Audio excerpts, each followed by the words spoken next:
Terima kasih Anda masih bersama Berita Satu Utama. Pemirsa, bakal calon presiden dari PDI Perjuangan, Ganjar Pranowo, menghadiri peresmian rumah aspirasi relawan pemenangan Ganjar di kawasan Menteng, Jakarta Pusat.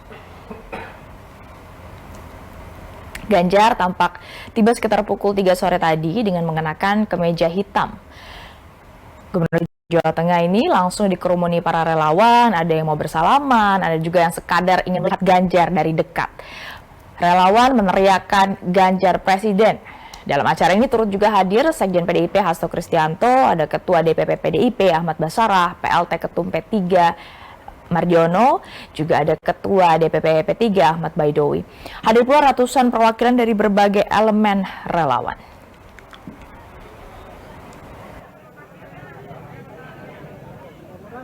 Alhamdulillah wa syukurillah.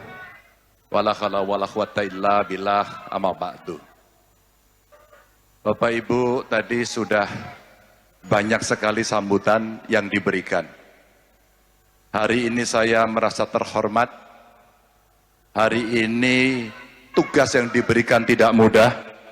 Dan hari ini kita berkumpul untuk bersatu bergotong royong memenangkan kontestasi itu. Nanti di 2024. Mas Hasto, terima kasih sudah mewakili Ibu Ketua Umum memberikan arahannya. Pak Mardiono dan seluruh jajaran P3 terima kasih berkenan hadir langsung, dan kita tetanggaan di kantor DPP kita memang. Pak Mukowam yang mewakili Pak Oso dan seluruh jajaran kawan-kawan Partai Hanura yang kemarin habis menyelenggarakan acara di Semarang, terima kasih. Mas Bas, terima kasih. Mas Bas ini nemenin saya di beberapa tempat, dan tentu saja seluruh yang hari ini hadir dari para relawan yang saya ingin mendengar suaranya. Saya ingin mendengar suaranya. Terima kasih.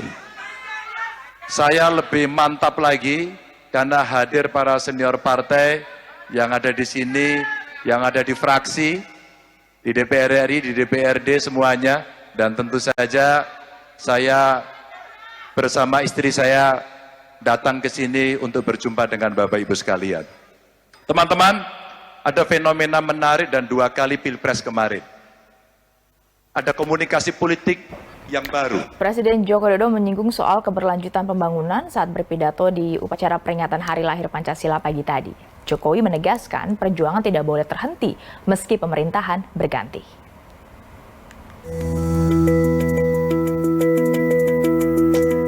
Presiden Joko Widodo memimpin upacara peringatan Hari Lahir Pancasila yang digelar di kawasan Monas, Jakarta pagi tadi. Presiden mengenakan pakaian adat Kesultanan Delhi. Dalam pidatonya, Jokowi menyinggung soal kesinambungan pembangunan di Indonesia. Jokowi menyatakan perjuangan mewujudkan pembangunan yang adil dan merata hingga saat ini masih berlangsung. Karenanya, Jokowi menegaskan perjuangan tak boleh terhenti meski personil dalam pemerintahan berganti.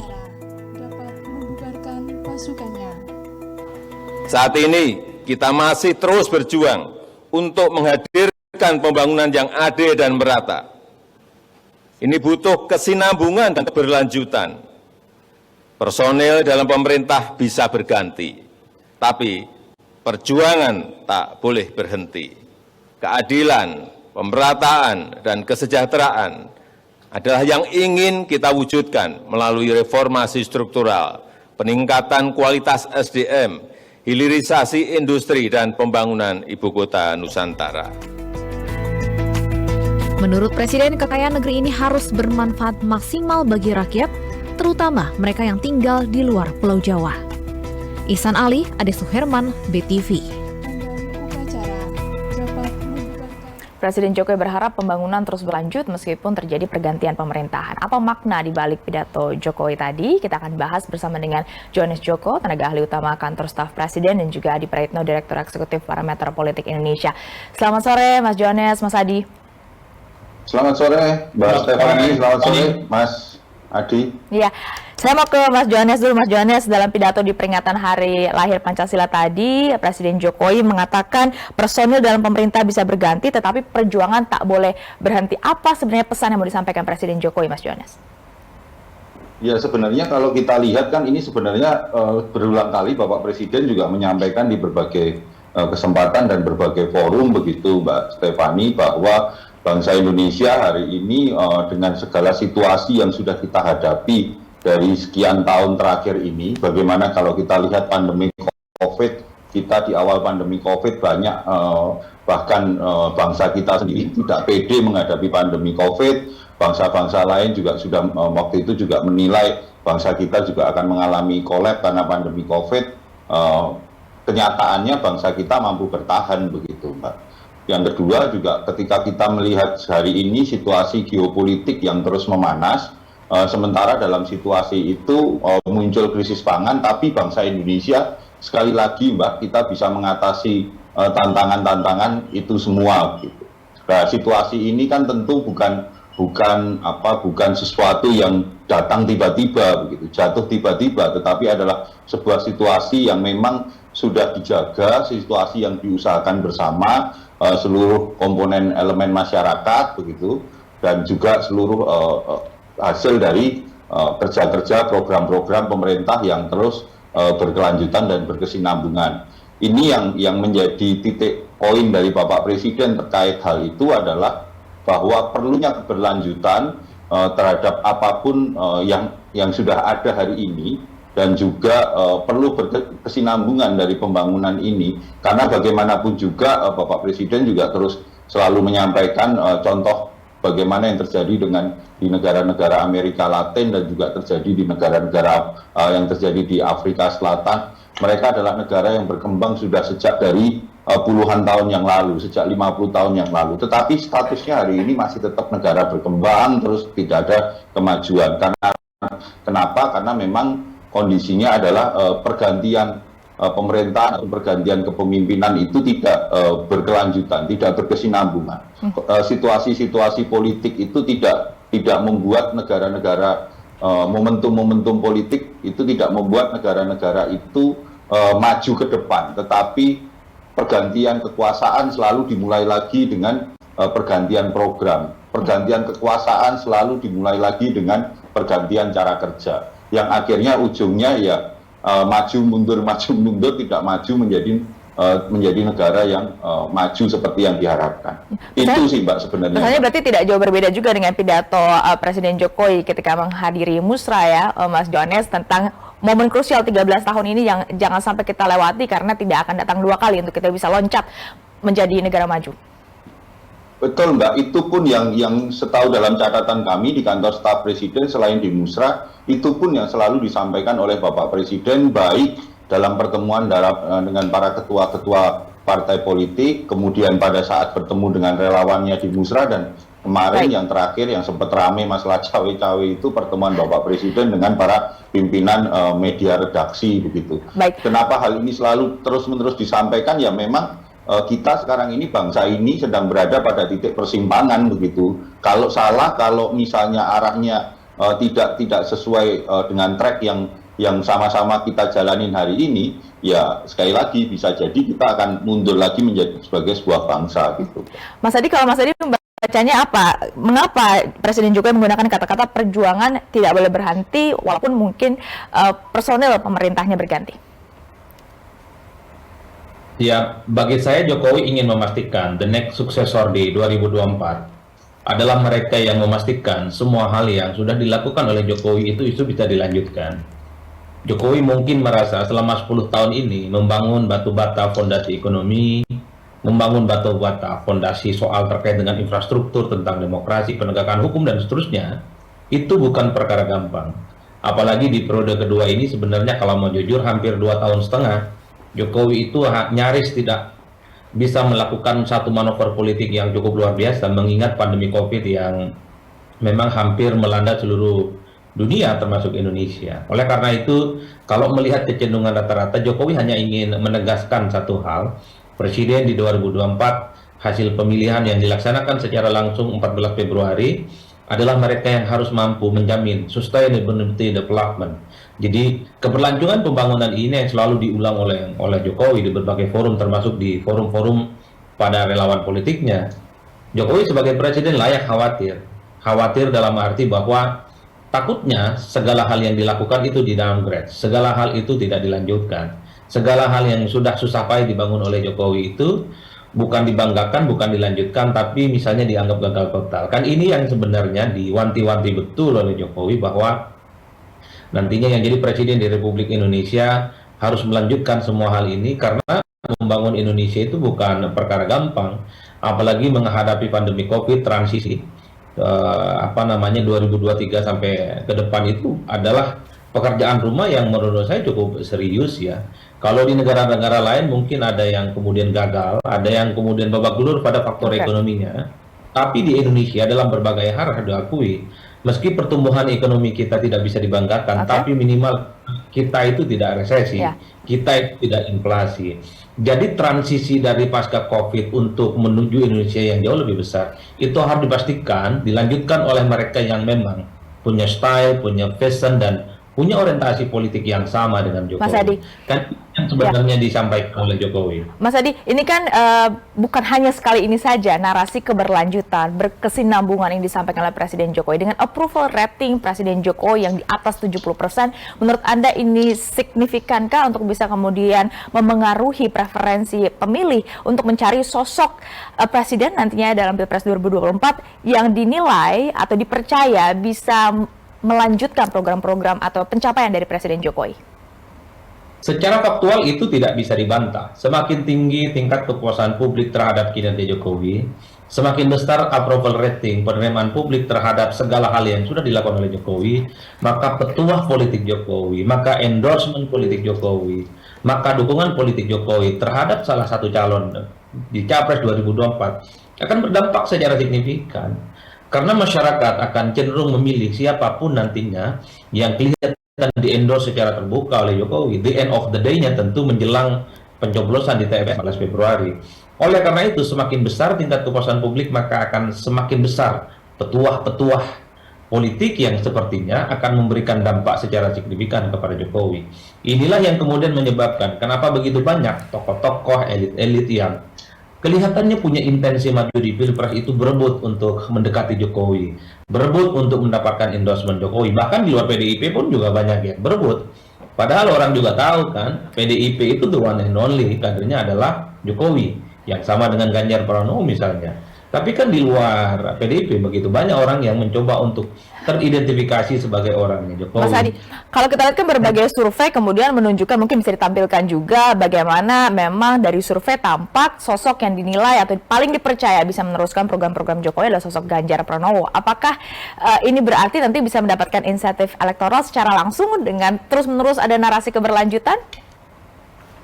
Iya, pastinya itu tidak bisa dibantah ya kan, dari beberapa survei yang sudah dirilis secara terbuka oleh berbagai lembaga survei kredibel ya. Memang ada kecenderungan tingkat kepuasan publik itu meningkat, itu adalah kabar baik tentu saja bagi Jokowi. Di periode kedua ada kecenderungan memang Mbak, di periode kedua itu publik justru dia akan berbalik arah ya, yang menganggap pemerintahan itu gagal. Tapi di Jokowi itu kecenderungan positif, karenanya itu akan inline dengan siapapun nantinya yang akan diusung oleh Jokowi di Pilpres 2024 yang akan datang. Maka tak mengherankan kalau capres-capres yang ingin maju itu ya berebut dukungan Jokowi, berebut endorsement Jokowi, Mbak. Itu secara faktual, otomatis yang tidak bisa dibantah. Makanya semakin tinggi kepuasan publik, maka semakin besar petuah-petuah publik yang akan dilihat oleh publik, yang kemudian akan membuat capres dukungan Jokowi itu sangat mungkin akan memenangkan pertarungan di 2024. Saya kira di situ baca angka statistiknya. Iya. Mas Johannes, dalam pidato Jokowi juga disebutkan, saya mengajak kita semuanya untuk menolak ekstremisme, menolak politisasi identitas, menolak politisasi agama. Ini menjadi concern pemerintah, berarti apakah mungkin terlihat ada pihak-pihak tertentu yang kemudian berpotensi untuk mengarah ke sana sehingga menjadi concern Presiden Jokowi, atau seperti apa Mas Johannes? Ya, seperti yang kita lihat, Mbak, selama 2014 dan 2019 kita sama-sama merasakan bagaimana politik ketika dicampur dengan penggalangan berbasiskan agama, berbasiskan kesukuan, berbasiskan fanatisme. Akhirnya sampai hari ini residu itu juga belum hilang, masih tetap kita rasakan. Residu bagaimana segregasi sosial, keterbelahan sosial itu tetap terasa. Beruntung saja di periode kedua ini antara Pak Jokowi dan Pak Prabowo itu Pak Prabowo bisa masuk dalam pemerintahan, berkenan, kemudian bisa berkolaborasi, dan ketika pandemi COVID-19 kemarin seluruh elemen anak bangsa itu bisa berkolaborasi begitu, Pak. Nah, tetapi dalam situasi-situasi ini kan juga harus kita lihat gitu, Mbak, bahwa kecenderungan itu hari ini kalau kita lihat di media sosial itu mulai terasa. Bagaimana satu pihak dengan pihak yang lain itu berupaya untuk saling mendelegitimasi kepercayaan publik terhadap calon-calon kandidat-kandidat tersebut. Walaupun sebenarnya calon-calon dan kandidat ini juga belum final dan fix, karena KPU sendiri juga belum menentukan mereka sebagai calon presiden ataupun calon wakil presiden. Tetapi ini yang harus kita antisipasi, Mbak. Jangan sampai konsen Bapak Presiden adalah jangan sampai karena momentum politik, pertumbuhan ekonomi, pergerakan maju bangsa Indonesia hari ini yang kita rasakan hari ini itu menjadi mundur karena kontestasi politik. Ini konsennya ada di situ, dan kekuatannya adalah bahwa apa yang sudah terjadi hari ini itu harus dilanjutkan, bahkan dipercepat begitu, Mbak. Bukan dalam makna perubahan, karena perubahan itu sebenarnya sudah terjadi. Perubahan itu dalam 2 periode pemerintahan Presiden Jokowi itu sudah menuju menjadi perubahan Indonesia maju.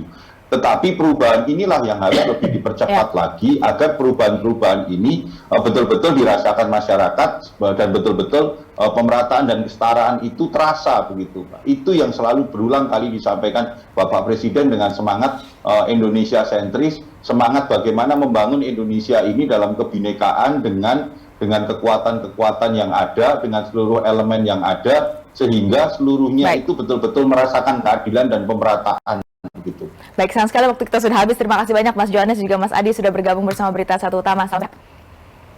Terima kasih Mbak Stefani, terima kasih Mas Adi. Pemirsa, Ketua Mahkamah Konstitusi buka suara soal isu dugaan kebocoran putusan uji materi sistem pemilu yang disebut akan berganti ke proporsional tertutup. Anwar Usman menegaskan MK masih akan membahasnya dalam rapat permusyawarahan hakim.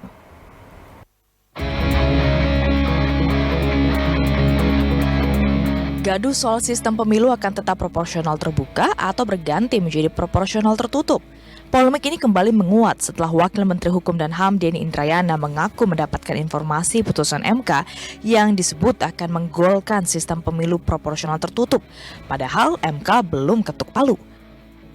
Ketua Mahkamah Konstitusi Anwar Usman buka suara. Ia membantah tudingan Denny karena hingga kini belum ada putusan dalam pengujian konstitusionalitas sistem pemilu.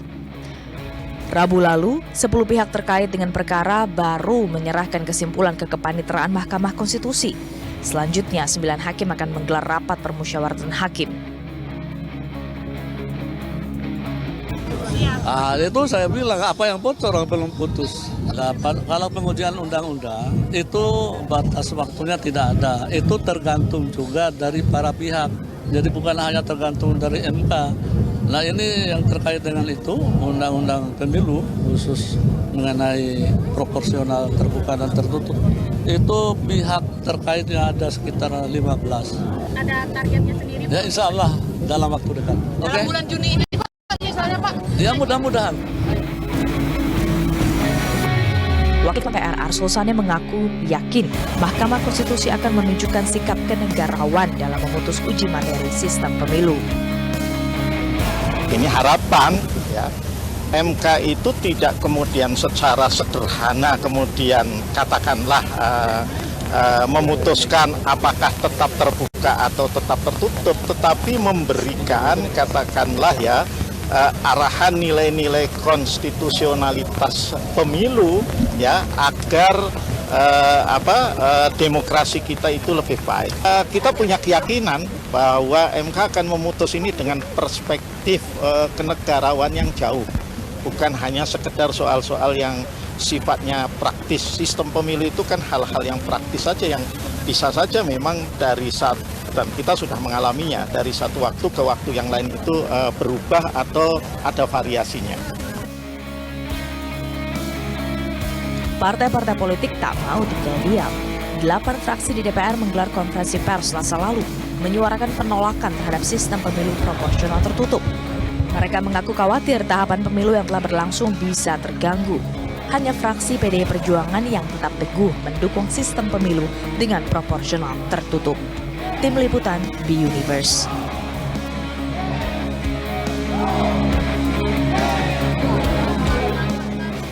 Pemirsa, rumor soal Mahkamah Konstitusi akan menggolkan pemilu legislatif menjadi sistem proporsional tertutup menimbulkan kontroversi. Sekjen PDI Perjuangan Hasto Kristianto menantang mantan Wamenkumham Denny Indrayana untuk membuktikan dari mana informasi tersebut berasal.